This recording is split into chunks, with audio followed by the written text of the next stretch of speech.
ഒരാഴ്ചക്കാലം വത്തിക്കാനിൽ നടന്ന പ്രധാന വാർത്താവിശേഷങ്ങളുമായി Vatican report. ഏവർക്കും സ്വാഗതം. മനുഷ്യാവകാശങ്ങൾ സംരക്ഷിക്കപ്പെടണം. യുദ്ധരംഗത്ത് AI ഉപയോഗിക്കുന്നതിനെതിരെ മുന്നറിയിപ്പുമായി ലിയോ 14 പാപ്പ.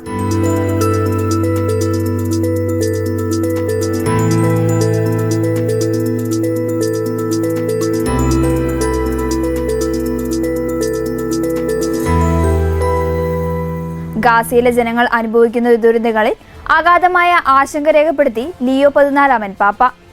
അന്താരാഷ്ട്ര സമൂഹം ഗാസയിലെ ജനങ്ങൾക്ക് അടിയന്തരമായ മാനുഷിക സഹായം എത്തിക്കണമെന്നും ഏതു സാഹചര്യത്തിലും മനുഷ്യാവകാശങ്ങൾ ബഹുമാനിക്കപ്പെടണമെന്നും അദ്ദേഹം ആഹ്വാനം ചെയ്തു.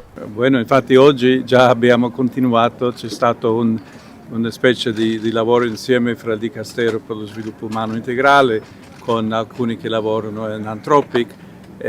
L'invito che è stato espresso ieri dalle due parti penso che sia molto importante continuare il dialogo, a cercare veramente un'intelligenza artificiale disarmata.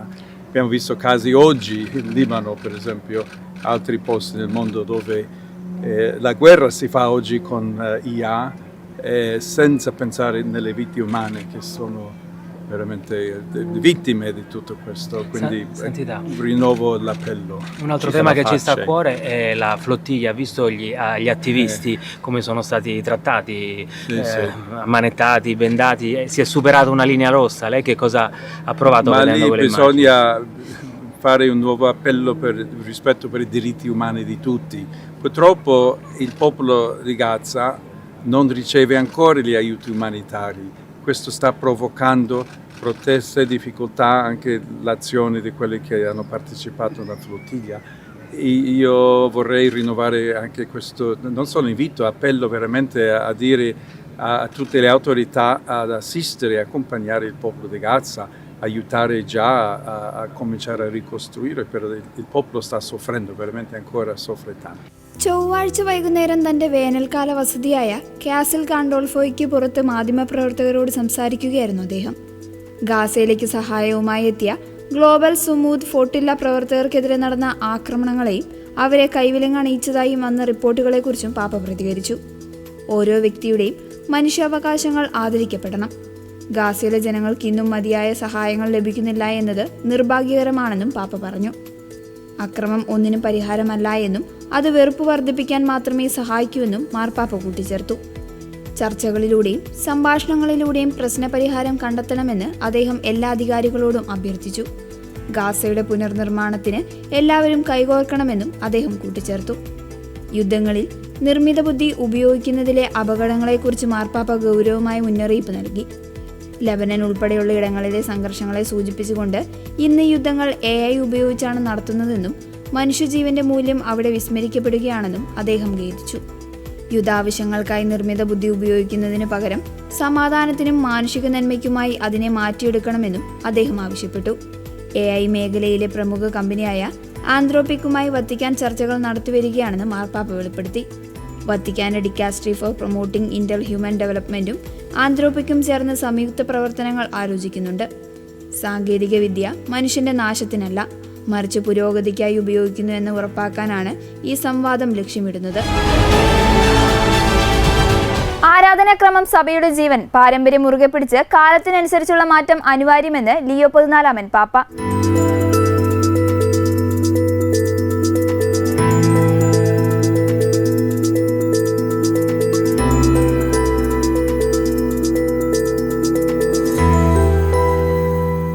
കത്തോലിക്ക സഭയുടെ ആരാധനക്രമ പാരമ്പര്യത്തിൽ അധിഷ്ഠിതമായിരിക്കുമ്പോൾ തന്നെ കാലത്തിന്റെ മാറ്റങ്ങളെ ഉൾക്കൊള്ളാൻ സന്നദ്ധമാകണമെന്ന് ലിയോ 14 പാപ്പ പറഞ്ഞു. രണ്ടാം വത്തിക്കാൻ കൗൺസിലിന്റെ സുപ്രധാന രേഖയെ മുൻനിർത്തി സംസാരിക്കുകയായിരുന്നു അദ്ദേഹം. Nell'enciclica Mediator Dei il venerabile Pio XII scrive che la Chiesa è un organismo vivente e perciò anche per quel che riguarda la Sacra Liturgia, ferma restando l'integrità del suo insegnamento, cresce e si sviluppa, adattandosi e conformandosi alle circostanze e alle esigenze che si verificano nel corso del tempo. In piena continuità con questo principio, il Concilio Vaticano II nel premio della Costituzione Sacrosanctum Concilium, riconosce come suo dovere interessarsi in modo speciale anche della riforma e della promozione della liturgia. L'Assise conciliare era stata riunita infatti con lo scopo di far crescere sempre più la vita cristiana tra i fedeli, di meglio adattare alle esigenze del nostro tempo quelle istituzioni che sono soggette a mutamenti, di favorire tutto ciò che può contribuire all'unione di tutti i credenti in Cristo e di rinvigorire ciò che giova a chiamare tutti nel seno della Chiesa. ബുധനാഴ്ച saint Peter's സ്ക്വയറിൽ നടന്ന പൊതുകൂടിക്കാഴ്ച വേളയിലാണ് ആരാധനാക്രമത്തിലെ പാരമ്പര്യത്തെയും പുരോഗതിയെയും കുറിച്ച് പാപ്പ തന്റെ കാഴ്ചപ്പാടുകൾ പങ്കുവച്ചത്. ആരാധനാക്രമം നൂറ്റാണ്ടുകളായി സുവിശേഷവൽക്കരണത്തിന്റെ ചാലക ശക്തിയാണെന്ന് മാർപ്പാപ്പ ഓർമ്മിപ്പിച്ചു. പാരമ്പര്യവും പുരോഗതിയും പരസ്പര വിരുദ്ധമല്ല എന്ന് അദ്ദേഹം വ്യക്തമാക്കി. പാരമ്പര്യം എന്നത് ഒരു ജീവനുള്ള യാഥാർത്ഥ്യമാണ്.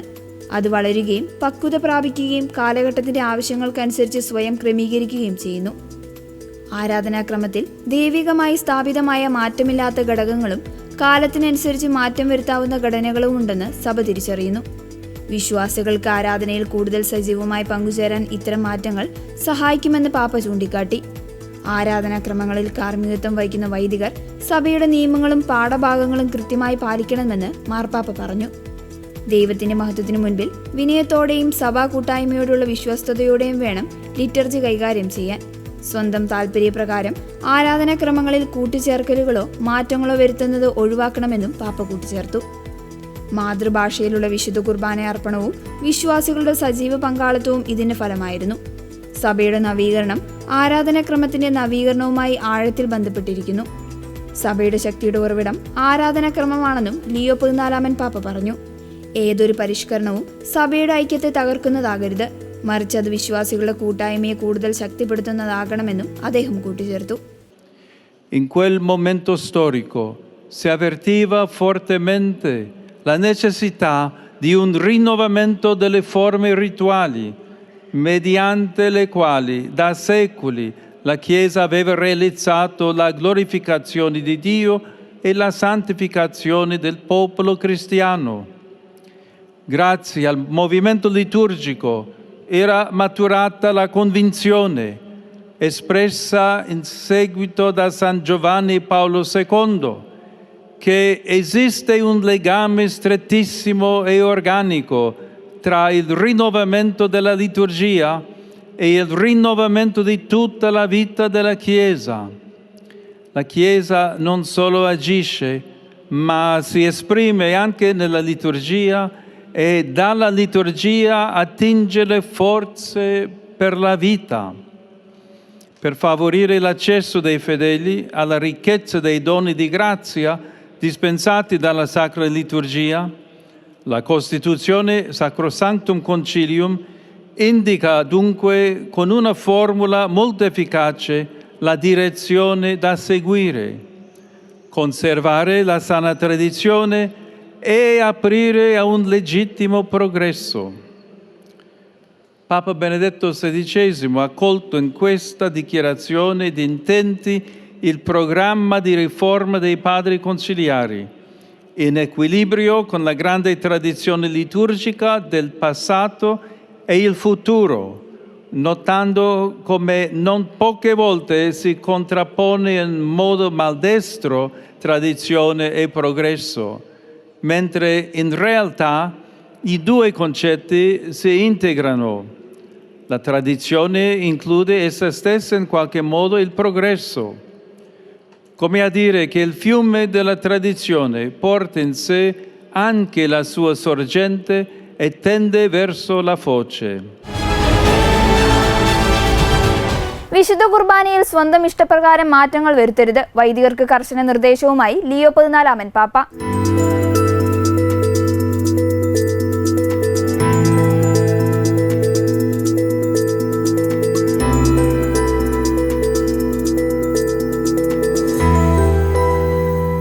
വിശുദ്ധ കുർബാന ഉൾപ്പെടെയുള്ള ആരാധനാക്രമങ്ങളിൽ സഭ നിശ്ചയിച്ചിട്ടുള്ള നിയമങ്ങളും പാഠഭാഗങ്ങളും കർശനമായി പാലിക്കണമെന്ന് വൈദികരോട് ലിയോ 14 പാപ്പ ആഹ്വാനം ചെയ്തു.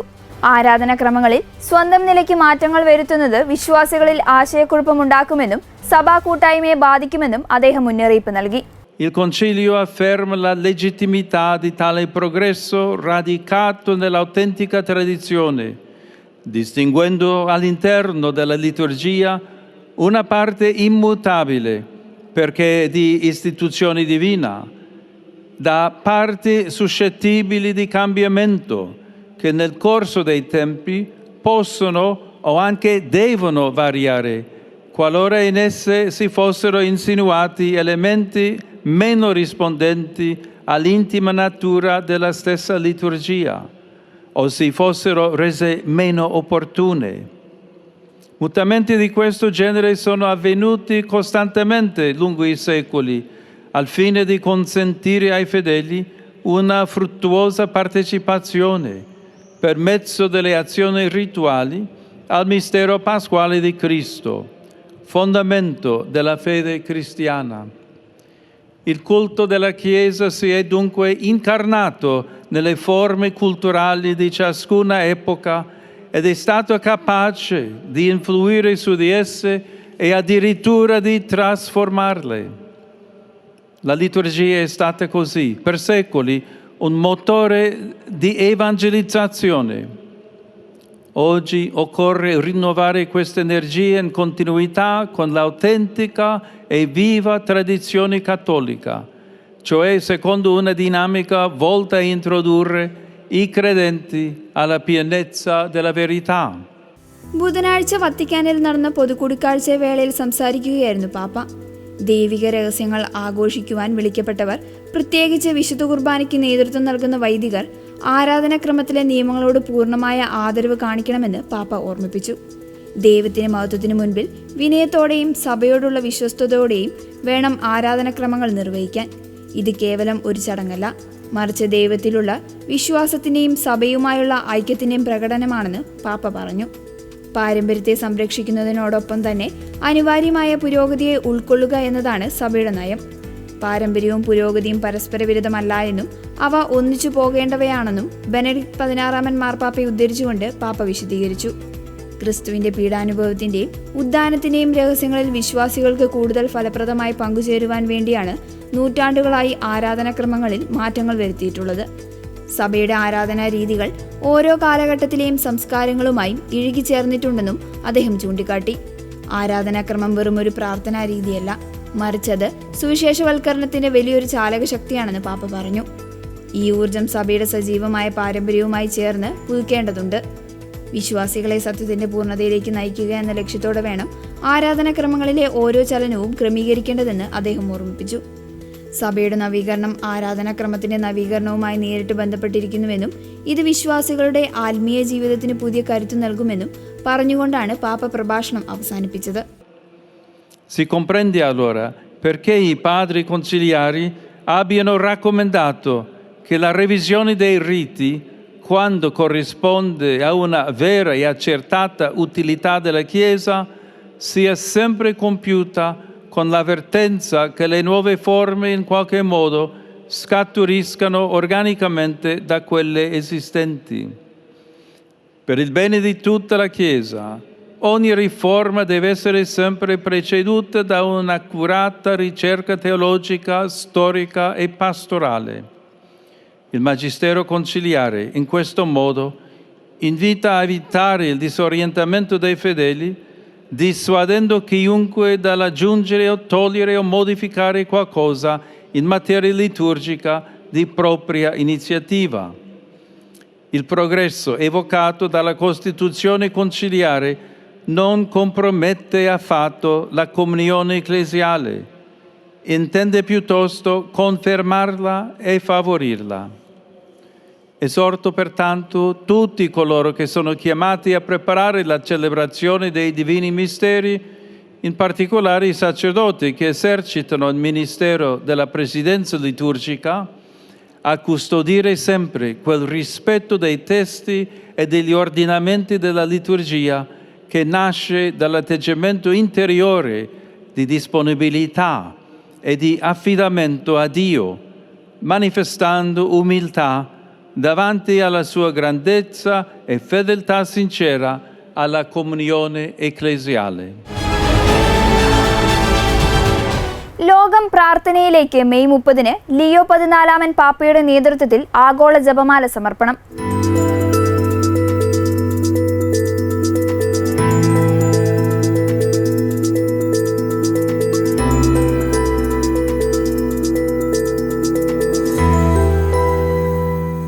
യുദ്ധങ്ങളും അശാന്തിയും വിഴുങ്ങുന്ന ആധുനിക ലോകത്ത് സമാധാനം പുനഃസ്ഥാപിക്കാൻ ആഗോള ജപമാല പ്രാർത്ഥനയുമായി ലിയോ 14 പാപ്പ. മെയ് 30 വത്തിക്കാനിൽ നടക്കുന്ന ഈ മഹാപ്രാർത്ഥന യജ്ഞത്തിൽ ലോകമെമ്പാടുമുള്ള കത്തോലിക്ക വിശ്വാസികൾ പങ്കുചേരണമെന്ന് വത്തിക്കാൻ സുവിശേഷവൽക്കരണത്തിനായുള്ള ഡിക്കാസ്ട്രി അറിയിച്ചു. റോം സമയം മെയ് 30 വൈകുന്നേരം 7 മണിക്ക് വത്തിക്കാൻ ഗാർഡനിലെ ലൂർദ് ഗ്രോട്ടോയിൽ വെച്ചാണ് പാപ്പ പ്രാർത്ഥനയ്ക്ക് നേതൃത്വം നൽകുന്നത്. വാഷിംഗ്ടൺ DC-യിലെ national shrine of the immaculate conception rector monsignor Walter R റോസയും വത്തിക്കാനിൽ മാർപ്പാപ്പയോടൊപ്പം പ്രാർത്ഥനയിൽ അണിചേരും. ലോകത്തിന്റെ വിവിധ ഭാഗങ്ങളിലുള്ള പ്രമുഖ മരിയൻ തീർത്ഥാടന കേന്ദ്രങ്ങൾ ഈ പ്രാർത്ഥനയിൽ പങ്കാളികളാകും. അമേരിക്കൻ സമയം ഉച്ചയ്ക്ക് 1 മണിക്ക് വാഷിംഗ്ടണിലെ ബസിലിക്കയിൽ നിന്നും പ്രാർത്ഥനാ ശുശ്രൂഷകൾ തത്സമയം സംപ്രേഷണം ചെയ്യും. ലോകമെമ്പാടുമുള്ള ദശലക്ഷക്കണക്കിന് വിശ്വാസികൾ ഡിജിറ്റൽ മാധ്യമങ്ങളിലൂടെയും പ്രാദേശിക ദേവാലയങ്ങൾ വഴിയും ഈ സമാധാന യജ്ഞത്തിന്റെ ഭാഗമാകുമെന്ന് പ്രതീക്ഷിക്കുന്നു. മനുഷ്യത്വം വെല്ലുവിളിക്കപ്പെടുന്ന ഈ കാലഘട്ടത്തിൽ പ്രാർത്ഥനയുടെയും ഐക്യത്തിന്റെയും സന്ദേശം ലോകത്തിന് നൽകുക എന്നതാണ് ഈ പരിപാടിയിലൂടെ മാർപ്പാപ്പ ലക്ഷ്യമിടുന്നത്. മാർപ്പാപ്പയുമായി കൂടിക്കാഴ്ച നടത്തി സ്പാനിഷ് പ്രധാനമന്ത്രി. കുടിയേറ്റവും ലോകസമാധാനവും ചർച്ചയായി.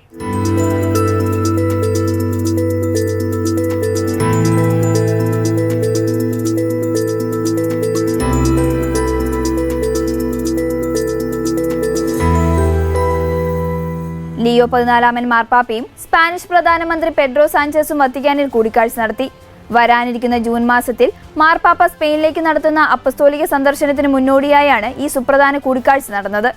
പരിശുദ്ധ സിംഹാസനത്തിന്റെ പ്രസ് ഓഫീസിൽ നിന്ന് പുറത്തിറക്കിയ പ്രസ്താവന പ്രകാരം അതീവ പ്രാധാന്യമുള്ള ആഗോള വിഷയങ്ങൾ ഇരുവരും ചർച്ച ചെയ്തു.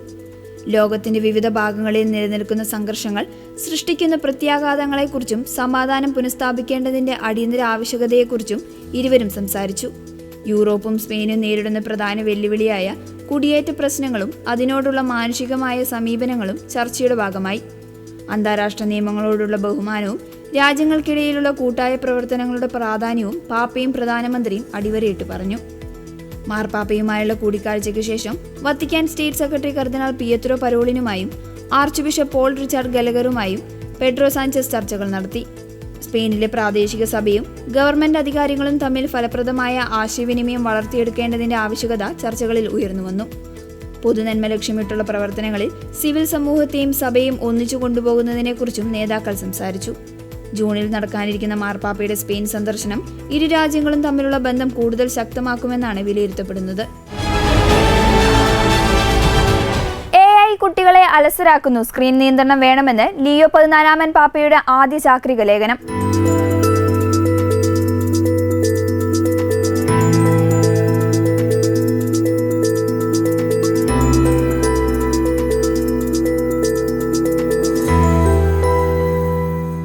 നിർമ്മിത ബുദ്ധിയുടെയും ഡിജിറ്റൽ സാങ്കേതിക വിദ്യകളുടെയും അമിത ഉപയോഗം കുട്ടികളുടെ ചിന്താശേഷിയെ തളർത്തുന്നുവെന്ന ഗൗരവകരമായ മുന്നറിയിപ്പുമായി ലിയോ 14 പാപ്പ.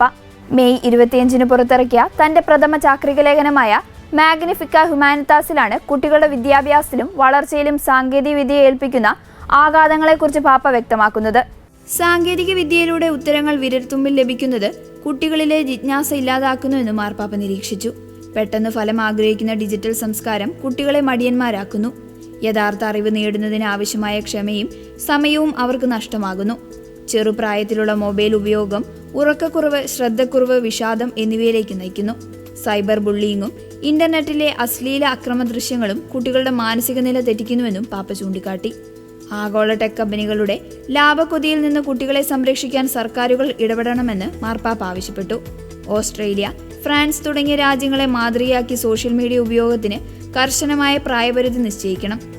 സാങ്കേതിക വിദ്യയുടെ ഗുണദോഷങ്ങൾ കുട്ടികൾക്ക് പകർന്നു നൽകാൻ അധ്യാപകർക്ക് പ്രത്യേക പരിശീലനം നൽകണം.